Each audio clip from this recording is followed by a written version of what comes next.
Hey, what's up, everybody? Welcome to yet another Brewer Report. We're doing something new. We're using this new program, StreamYard, so bear with us.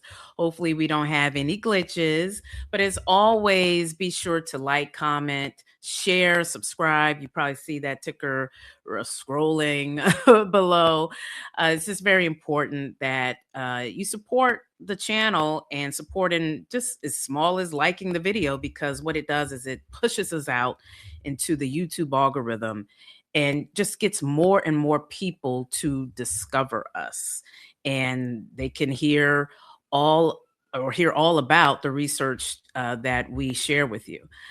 So today we're talking about really two things. One, we're talking about why are younger adults dying from cancer. We're going to get into those reports because it's quite interesting. And it was really just something that I observed and have just been wondering. And because here's the thing, you all probably have just recently heard about the actor. I'm going to share my screen. So look, because of StreamYard, we're probably going to be just a little bit more personal. You're going to, it's going to have more of a live feel, if you will. So bear with us. I'm going to share my screen. And you probably know this actor, James David Beek. He just recently passed away from colon cancer. He was popular on the show Dawson's Creek. He was born in 1977, so he fits right in that age group that we're going to be talking about. And many of you have also, I'll type them in now. We all know about Chadwick Boseman. He too passed away from colon cancer. He too, I think Chadwick was, let me see when he was born. He was born in 1976. He died at 43 years old. So, this is our reality.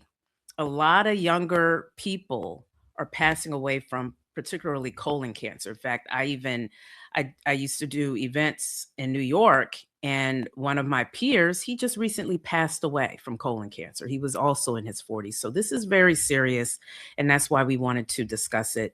But we're not just going to address the problem, we're also going to talk about how we can prevent ourselves from getting colon cancer or any other kind of cancer. So we're going to talk about how to also properly, how can you combat cancer in the kitchen, but also how to properly sear your meat if you happen to be a meat eater. Because look, we're realists here. We know that most people are just not going to be vegans. So it's best to know how to properly cook your meat. In fact, one of our viewers asked us that question. So this is the show today where we will talk about it. So, Daddy, let's get into it. Why are younger adults dying from cancer when Okay, at one point it looked like cancer was going down? But not, now all of a sudden there's what we call a reversal. right. The big culprit is ultra processed foods, period. When mothers and et cetera started working and in the rat race of life, they start buying all these packaged snacks and goodies and sodas, et cetera. And the next thing you know, all of these cancer rates as well as other health problems started to develop when before we were basically beating cancer because the number one cause of cancer back in the day, of course, was tobacco, and we straightened that out. And then all of a sudden, we started eating all these highly processed, ultra processed foods, and all of a sudden, the cancer rate starts to go up. And then, of course, there's the meat factor, which we will get into later. But but that's really the catch. I mean, all of these oils and crap that they put in hydrogenated oils, soybean oils, all of this stuff that they put into ultra processed foods, whether you're eating those potato chips and those snacks and those cookies, etc. So just hand those kids those snacks and get them out the door. Your grandfather Brewer, when he took over the cafeteria at Jones High School, basically said, I want to serve a meat, a starch, a vegetable, a dessert, water, orange juice, and milk. That was it. He didn't believe in sodas at that time. And so all this stuff that they have and all of this ultra processed food, bingo, that's the villain. That's the number one villain. And then of course how meat is now developed and processed. That's the villain, but alcohol is also a villain, Yes, and so is obesity, correct? So, yes, alcohol is still a problem, although alcohol had gone down back in the day, but now it is back. You know, all these commercials, advertising alcohol. Obesity, of course, has gone up. Therefore, that's also a cause for cancer and for the lowering of life expectancy, because the obesity piece goes into your cardiovascular problems, etc. And so the colorectal piece, alcohol goes in. Alcohol is a drying agent. Okay, everybody's got to understand that. So how much alcohol is good? There's one study that says 1 drink a week can be a problem. And definitely if you're wow. drinking every day, it could be a problem. Right, because here's the thing, and I wanted to touch on this with the ultra processed foods. That really became popular. I was having a discussion with both my parents, but my mom was telling me she remembers that really coming to life in the 70s. And we just talked about it. Folks born from 1970 to 1990 seem to have this increase in certain cancers, particularly colon cancer. And because I remember growing up, I'm in that age group. We ate processed, those type of processed foods like the chips, the sodas, just any or fast foods. We ate those almost daily as kids because we would go to school and there would be vending machines or even what they fed you in the cafeteria. Some of that was even processed. Now, of course, my parents fed me a good, well balanced diet. So I'm not saying, we ate horribly. Of course, got my vegetables and had a good balanced meal. But let's be honest, those of you who are like me, born in the 80s or earlier or up to 1990, you know that we indulge heavily with ultra processed foods. And that was just a culture because I was talking to my dad. He said, growing up, Daddy, and you can speak on it, you all looked at soda really like a treat, if you will, or like you just said about Granddaddy, he banned it. But in general, you may have had it once a week, if that, maybe once a month, whereas we had it almost every day. Yeah, I didn't drink sodas that much when I was growing up. I mean, I had a lot of orange juice. At that time, I drank milk, obviously water. I mean, I would drink, sure, I would have a soda every now and then. But I worked with my alma mater, my high school, and I just kind of did a visual of what I'm seeing today with the young people at my high school in Orlando versus what I saw when I was growing up. And I think you hit the nail on the head. The obesity rate is just stark. How these young children, 14, 15, 16, 17, 18 years old are so obese now compared to what they used to be. And I mean, they are hitting the cafeteria food now is not the same. I'll be brutally honest with you. And so it's the ultra processed foods. That's a huge villain. And high saturated fat foods. And so it's tough. And we'll get into it, but I think it's because we're also going to talk about how it's suggested that meat may also play a role, but I think it's also more so people not eating enough fiber as well. So we're going to get into that, correct? As some of yes, the solutions. we'll sequence that in. Right. But that's where we are. We just shared with you the data, but here's a little bit more on that data in terms of what it is that we're dealing with. So you see the colon cancer, we mentioned that. They said the spikes from 1990, 2 to 3 times higher than those born in 1955, particularly with small intestine cancers, which is your colon cancers, kidney cancers, and pancreatic cancers. And Daddy, you had some more data, correct, on certain cancers. Yeah, I mean the increase has been significant, at least 2 to 3 times more colorectal cancer, which you saw manifested in the 2 actors. That's significant.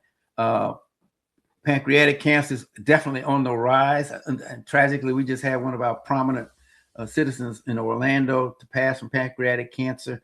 And so all of these things are going up in 2 to 3 times higher rates, which now is lowering the life expectancy of people who were born after 1990. And that is scary to see the colorectal cancer piece. And of course, there's a meat component to that because of what's happening in your intestines. But there's also cardiovascular disease. But I mean, there's just so much going on here with the obesity. Cardiovascular disease is going to really catch up with some of these young people as they get older, and it's scary. So we've got to stop this trend. Period. And we have some answers. We have some answers. By the way, all ultra processed food is not bad. By the way. Right. So let's get into that because you sent that to me. Right. All ultra processed food is not bad. You got ultra processed soy milk is processed. It's not bad. Pea protein milk is processed, but it's not bad because it doesn't have bad stuff in it. It doesn't have the saturated fats, doesn't have the sugars and all those things in it. Your plant-based meats, most of them are not bad. We like Beyond Meat because Beyond Meat just shifted from the canola oil and the coconut oil, which is not good, to avocado oil, which is more polyunsaturated. So there are processed foods that are not bad. So you got to read those labels. Okay, you definitely want to stay away from hydrogenated oil, soy oil, coconut oil, things of that sort. And all. If you can't understand what you're reading, don't eat it. Okay. What is that? But that's so difficult. It's difficult in America, though, with the way our stuff is packaged. But what I do like about Beyond Meat is you can tell the owner is really focused on health because he could have easily kept it canola oil, coconut oil. I'm sure it's cheaper. Right. But he made a decision to move to avocado oil because of health, and I think that's to be applauded. Yes. And so there you have it with, that's our theory. Well, maybe it's not a theory. It's just what it is. Ultra processed foods are really a problem, but so is alcohol and so is obesity. So those are the things you really need to work on. You need to lose weight. You need to really eliminate alcohol if you can, but at least limit it. And ultra processed foods, absolutely limit that or choose the better of the ultra process, as my dad said. It's not all created equal. Some are good, some aren't good. But let's get into the meat paradox here. Meat in many ways is looked at as a villain. We see headlines all the time. Ooh, red meat is horrible for you. It's going to cause you cancer. You're going to die. But is it really the meat itself, or is it really how you prepare the meat? And that's what we're going to talk about today. Now, keep in mind, I'm sure my dad will get into this. We're talking about meat as it relates to cancer, but meat, particularly red meat, as it relates to your heart health, that's another topic. But we're talking about the carcinogens and things like that. So, but before we get into that, I want to play a clip of one of our correspondents. She's going to give you a quick run through on what we're going to get deeper into, which is how you can prepare your meat. So check out this clip and then we will come back and give you more of the details. Let's make an anti-carcinogen steak marinades. You need a half a cup of olive oil, quarter cup of lemon juice, then add 2 tablespoons of fresh rosemary and 3 cloves of garlic. Now let it sit. You'll want to marinate this for at least 30 to 40 minutes, though 1 hour is even better. The acid and herbs actually work together to reduce harmful compounds by up to 90%. The key is to cook smarter, so we're going to use a lower heat. Flip the steak frequently. That gives you less char and more protection. But quick tip, when marinating, coat the surface entirely and don't add sugar to marinade. Sugar burns and adds carcinogens. All right, so that was our correspondent. Great to have her on. I'm laughing for obvious reasons. But anyway, but everything she said was written by us, as you can see in the end. And so, Daddy, let's get into it. How do we sear our meat? Well, first of all, you got to marinate it. Okay, that's really one of the most critical pieces, because there are certain, and oh, by the way, I'm not talking about just putting some onion powder and garlic powder and a little bit of whatever into your marinade. You really got to mix the right herbs and spices into your marinade in order to make sure that you stop the heterocyclic amines and the polycyclic aromatic hydrocarbons, HCA and PAH. Okay, those are the two kickers when it comes to cancer. So rosemary and thyme, as it turns out, are the two herbs that really go after the HCA and the PAH. So you got to make sure that those two are in your marinade. Okay, then you have to make sure you have some kind of acidic liquid in there, like vinegar or lemon. What that does, it basically takes the meat itself, the muscles in the meat, and kind of breaks them down to make them less tough, makes them chewable, makes it more pliable, if you will. So in essence, those four things there need to be in there. Then turmeric and garlic and other things could clearly, you could add, if you still want to add your onion powder and your garlic powder and all of the other, a little bit of salt. I like mushroom seasoning. And then you can put that in there so you can make it taste good. But those two, the rosemary and the thyme. So when you go to the grocery store, make sure you buy a marinade that has those two ingredients in them. Preferably, they also should have some turmeric, obviously some vinegar.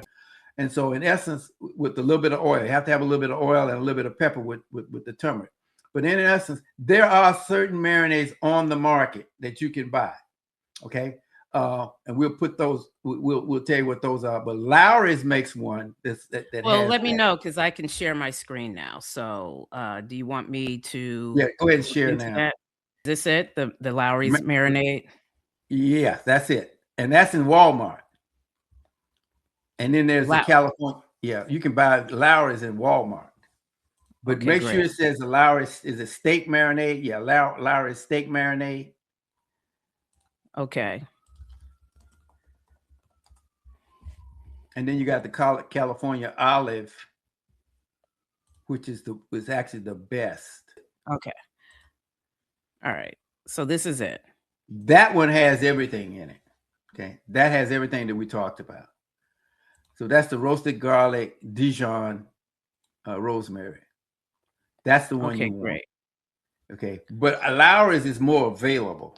But the key is it has the rosemary and the thyme in it, which is extremely critical. So they reduce the HCA and PAHs up to 90%. But you need to marinate them for at least even though minimum is 30 minutes, an hour or more is best. Okay, an hour or more is best.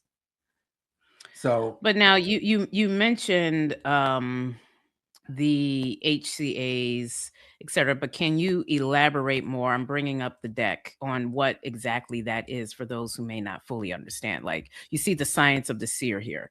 So right. Can you explain more on HCAs and PHAs? Okay, the HCA is really created from that heat. That's the heterocyclic amines. And it's not just in beef. It's in pork. It's in chicken. It's even in fish. Okay. All meat can produce HCAs if it's under high heat. The real key is the high heat. 350 degrees or higher, you're going to start to generate the heterocyclic amines and the PAH. Now, the PAH is the drippings that goes down from the fat in the meat and creates that. You can see the smoke coming up in the meat. That's your PAH. Okay. That's your PAH coming back up into your meat. You see it right here. Yeah, the smoke. Right. You see the smoke coming up? That's your PAH. Okay. And so rosemary and thyme counteract those, okay, in your meat. So that's why rosemary and thyme are really going to be important in any marinade that you buy. Or you can make your own. You can always make your own. And that's probably preferred instead of buying a bottle, but people like convenience. Right. With rosemary, thyme, obviously, as we said, those are the two very important. Acidic, vinegar, lemon, and then turmeric, and then other things that you may want to put in there. Garlic. And you want it to marinate for at least an hour. At least an hour. Right. And so, go ahead. No, go ahead. And so at least an hour. And so that starts to counter up to 95% of that. But again, you also got to be careful. You don't want your meat to get charred. That char on your meat. I know a lot of people like that charred meat, man. Oh man, that's crispy. But guess what? That's got the HCA in it big time, and the PAH. And you got to be careful with that. So you can still eat your meat and enjoy it, but you also want to make sure it is healthy. Now, that's on the cancer side. But wait, can you, before you move over, because this was specifically asked, so let's just summarize it. So obviously you need to marinate your meat based off of, we've already said it many times, based on the marinades that we just suggested. But the temperature of cooking the meat, again, what is it? Well, you want to, if you can get it down to around 350, then that's fairly ideal, 350 or less. But once it gets up around 400, 450, now you're starting to char. But that's why we said in when what we're saying is you flip the meat often so you don't get the char. Okay. So you want to just prevent the char. And that's why even marinades with sugar, as our correspondent said, isn't good, because sugar tends to char your meat. Absolutely. Okay. So go ahead. You were about to explain how, yes, the meat, we're talking about cancer prevention. And oh, by the way, I need to mention this in the beginning. Always consult with your doctors about your own personal diet. Always consult with your doctors. We are researchers. We are sharing with you the information so that you are well informed when you do talk to your own doctors. All right. So, Daddy, we're talking about cancer prevention, but you had something more to say. Yes. That doesn't get to the cardiovascular issues that meat can present, especially in terms of saturated fat. Okay. We're just talking about the cancer. So the leaner the meat, the better. And you can see up on our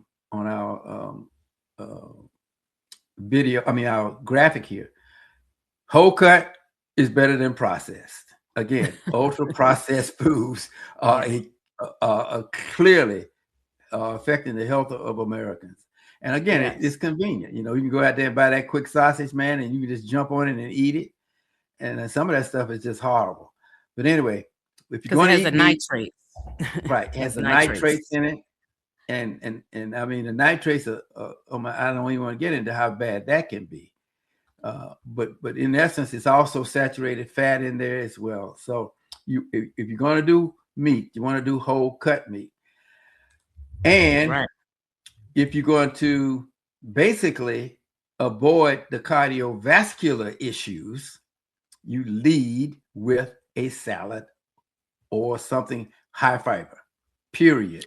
Right. So now we're getting into this, even more of the solutions here, the kitchen hacks, if you will. So the protocol, lead with fiber. Go ahead. Yeah, lead with fiber. And you know what we said about beans. All of our salads have beans in them. Why? Because of the fiber. Lead with fiber. Because what'll happen, two things happen when you lead with fiber, is that you won't eat as much of the high saturated fat foods that may come behind that, because you will have reached what we call satiety. You satisfy your hunger.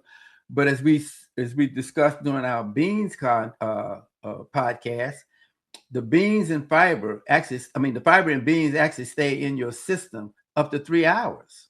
And so it's lingering down there. So as you eat these high fat foods, it actually absorbs up to 30% of that saturated fat and carries it right out of your system. And so if you lead with fiber or high fiber meals, you're going to start to basically reduce your risk of cardiovascular disease. We've already talked about how to reduce your cancer risk. Now we're saying eat fiber first, and therefore you start to reduce your risk of cardiovascular disease.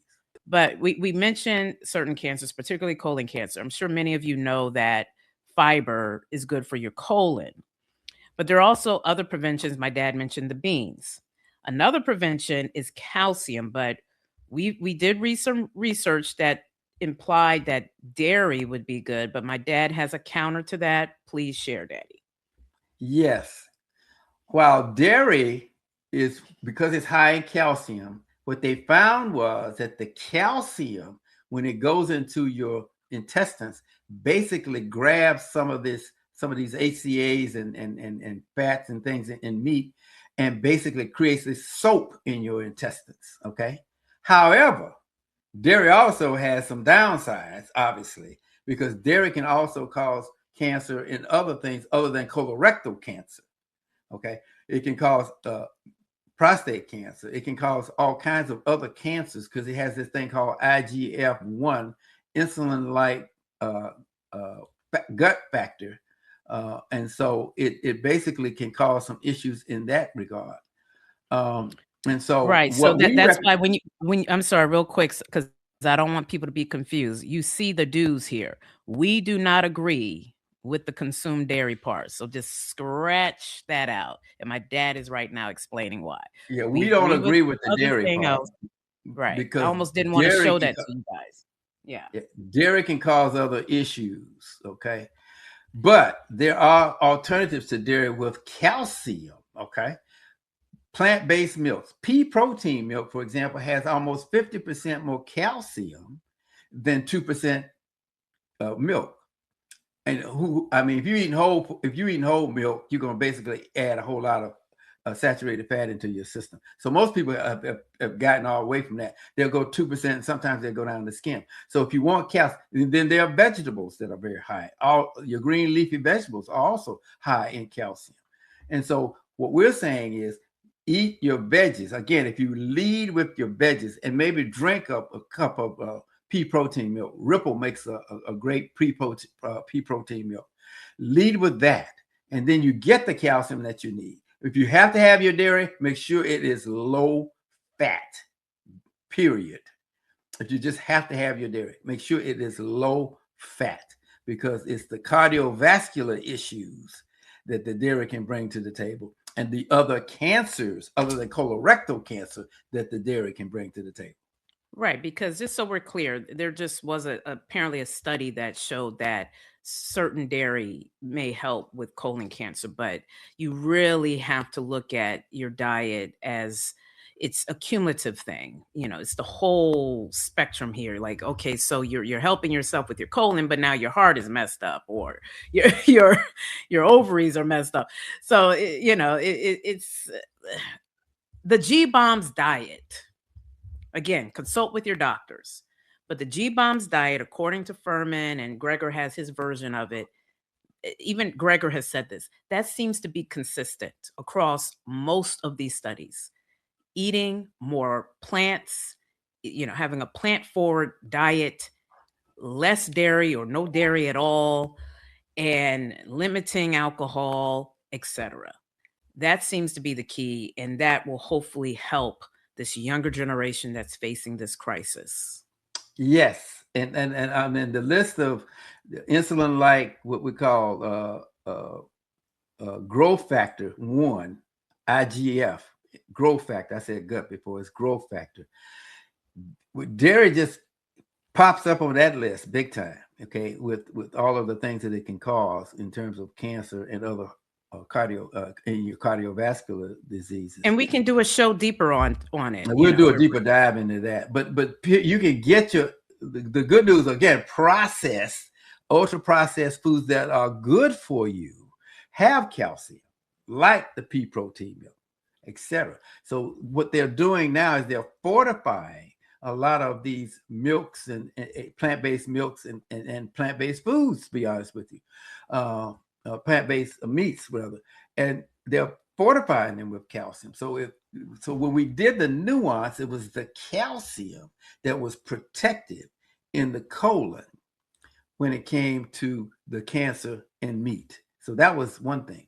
So, but the real protection The real protection is that rosemary and that thyme in that marinade. So make sure you put that in there. So that's and by one the of way, my this is the favorite. ripple that my dad is talking about. You can see that in your grocery stores. Now that's not the ripple I had when I was growing up, by the way. Oh, I know. so for folks but my I age, didn't. you know what I just said. I know that's what I always think too. Every time I see that name, but Red I didn't Fox mean. used to talk about ripple. I know, but this is the ripple. You all may have seen this in your grocery store. So this has a good amount of calcium in it. The key is to make sure that you follow the what we proposed in terms of not what we proposed, but what the science says in terms of the marinade. Rosemary and thyme are really critical. The acidity is also critical. Turmeric, etc. So it's extremely important that you have those in your marinade. All right. Well, hopefully you got all the information. This is a new system we're using. I personally like it. I love that we're able to share with you in real time the data.